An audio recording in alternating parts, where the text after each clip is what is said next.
Metra has 3 universal mounting kit solutions for Pioneer's 6.8, 8, and 9-inch modular solutions receivers, which fit into more than 250 of Metra's existing double-din dashboard kits from 1990 to current vehicle applications.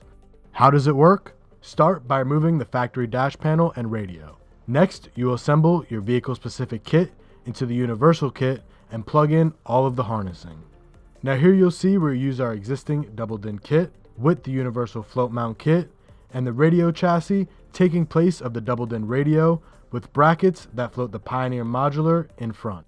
To finalize this install, reassemble the dash and take the screen in the housing and snap it into place. For any more information on this product, you could visit metraonline.com, find us on Facebook, and follow us on Instagram. Thank you for choosing Metra Electronics. We are 12 volt.